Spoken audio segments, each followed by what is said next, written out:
Hi, this is Nancy Lucas, and we're going to talk about ISTE Standard 2.7 and data analyzation. And uh, I know that in education, data is really important and it drives instruction, and it's something that we use frequently to make decisions about how our classroom should be run.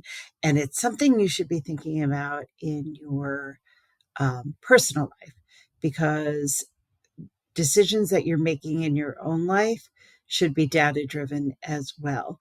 And I know in a past video we talked about buying cars, and if you recall, we talked about buying a Hyundai Elantra as compared to buying an Audi, and the difference in the cost of those two cars did not seem substantial, right? So we talked about a $22,000 car as opposed to a $39,000 car.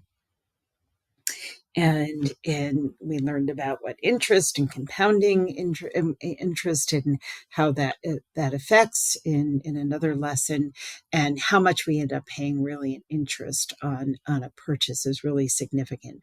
So I wanted to talk today about saving that that difference, right? So there was a roughly $300 differential monthly payment for those cars. It was between, $400 and $700 roughly.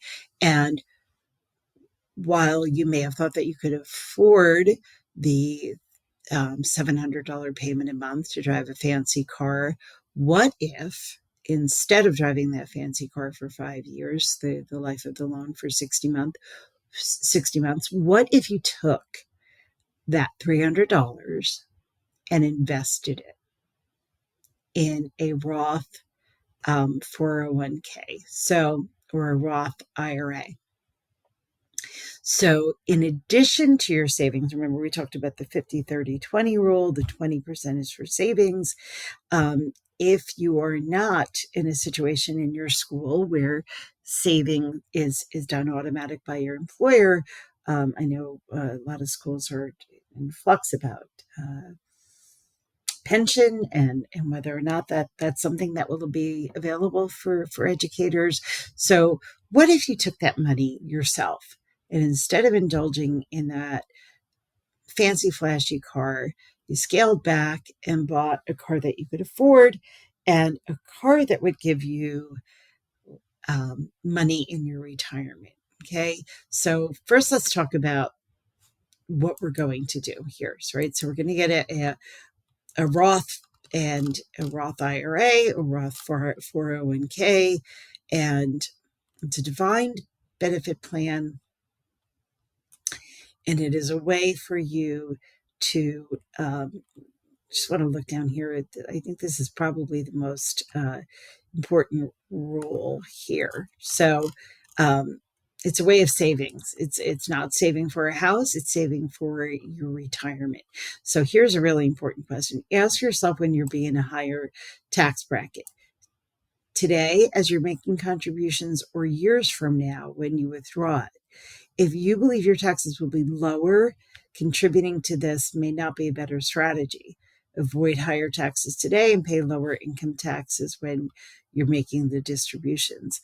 But if you think your income taxes are lower now, which they probably are, it's probably a good choice. So you can contribute in 2023 up to $6,500 into a Roth IRA.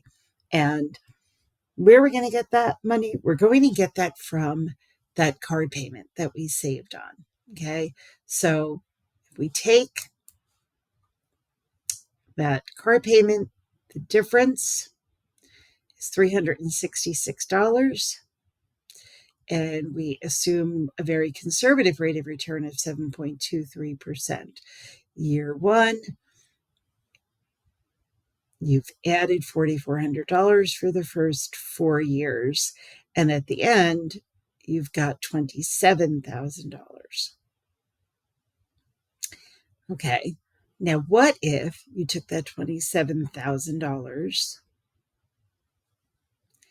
and then added $100 a month. So for the rest of your working life, anytime that you're going to purchase a car, instead of going a little bit higher, you opt for a car that's $100 less. And if you kept putting just $100 a month into that account, into your your account here, you could end up with, after 40 years, over $500,000, $500,779.86, roughly, right? So talk about data. Looking here and looking at the growth, I have it all mapped out for you, right? So this money is not available. So that's one, I mean, it would be perfectly clear about that. In 20 years, you'll have $110,000 after putting this money away, which is significantly more than if you just put it under your pillow or in your mattress, the proverbial mattress. This is not available to you in 20 years when you're 45. So that's something to consider. For many of us, that could be a time, 20 years from now, and you have children who may or may not be preparing for higher education, but this money will be available for you later on. And you can see the real growth phases are in here. How that compounds so much year to year just from this amount.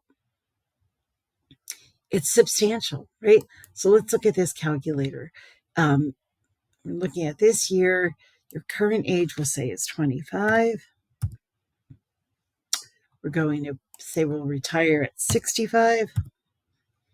And your annual contribution is $1,200. And we are putting a starting balance. If you look at this number, we're putting the starting balance, this 27,000 number.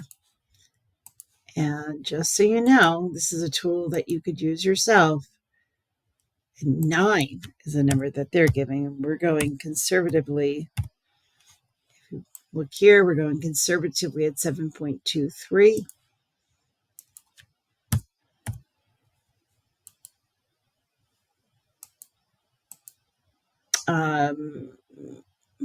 Adjusted gross income. So we're just going to put in 50,000 and recalculate.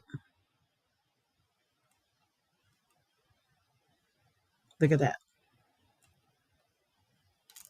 How about that?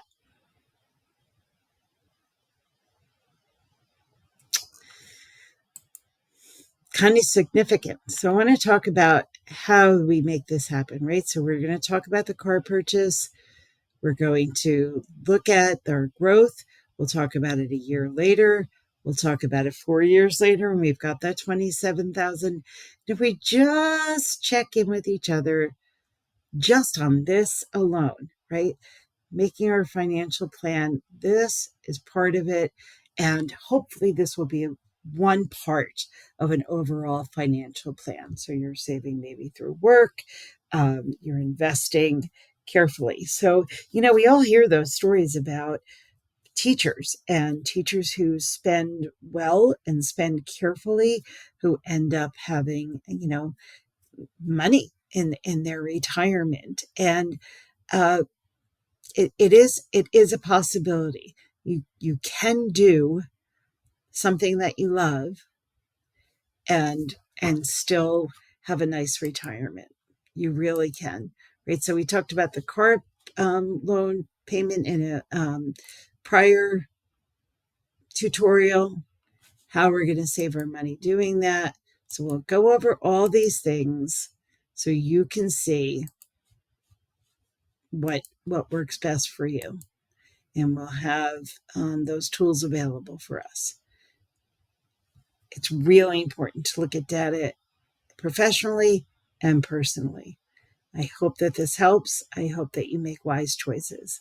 Thank you.